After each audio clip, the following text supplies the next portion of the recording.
किसी गांव में एक साधु रहते थे। उनमें एक खास बात थी। वो खास बात ये थी कि वे जब भी नाचते थे तब उस गांव में बारिश होने लगती थी।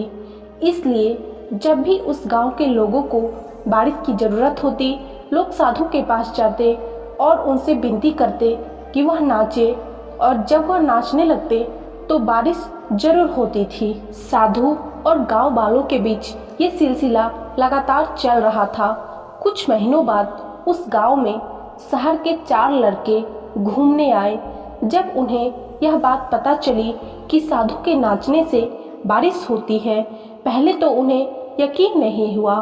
फिर बाद में अपने शहरी होने और पढ़े लिखे होने के घमंड में आकर गांव वालों को उसने चैलेंज दे दी और कहा कि अगर साधु के नाचने से बारिश होती है तो हमारे नाचने से भी बारिश जरूर होगी। फिर क्या था, अगले दिन सुबह सुबह गांव वाले उन चारों लड़कों को लेकर साधु की कुटिया के पास पहुंच गए। गांव वालों ने साधु को सारी बातें बताई। उसके बाद उन लड़कों ने नाचना शुरू किया। सबसे पहले लड़के ने नाचना शुरू किया। नाचते नाचते आधा घंटा बीत गया पर बादल कहीं नहीं दिखा। फिर वह थक कर बैठ गया। उसके बाद दूसरा लड़का नाचना शुरू किया और वह भी थक कर बैठ गया। बादल कहीं भी नहीं दिखा। फिर तीसरा और फिर चौथा। सबके साथ यही हुआ। सब कुछ देर नाच कर थक कर बैठ गया पर बारिश नहीं हुई। अब साधु की बारी थी। उन्होंने नाचना शुरू किया। 1 घंटा बीत गया पर बारिश नहीं हुई। साधु फिर भी नहीं रुके। वे नाचते ही रहे। नाचते नाचते 2 घंटा बीत गए पर बारिश नहीं हुई। लेकिन साधु तो रुकने का नाम ही नहीं ले रहे थे। धीरे धीरे शाम ढलने लगी। तभी बादलों की गड़गड़ाहट सुनाई दी और जोरों की बारिश होने लगी। यह देखकर चारों लड़के दंग रह गए और तुरंत साधु से क्षमा मांगी। और फिर चारों लड़कों ने साधु से पूछा, बाबा भला ऐसा क्यों?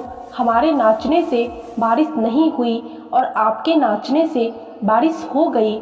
इस पर साधु बोले, जब मैं नाचता हूँ तो 2 बातों का ध्यान रखता हूँ।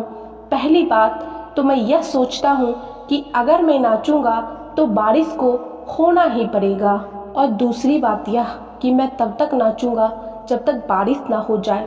दोस्तों, उस साधु के बताए 2 बातों का मतलब है, जब हम किसी काम को स्टार्ट करते हैं तो उसमें सक्सेस होने का पूरा यकीन हमें हमारे अंदर होना चाहिए कि हम जो भी काम को स्टार्ट कर रहे हैं उसमें सक्सेस हमें ज़रूर मिलेगी।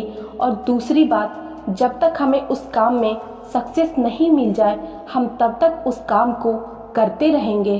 दोस्तों, साधु की ये मोटिवेशनल कहानी आपको कैसी लगी कमेंट करके ज़रूर बताना।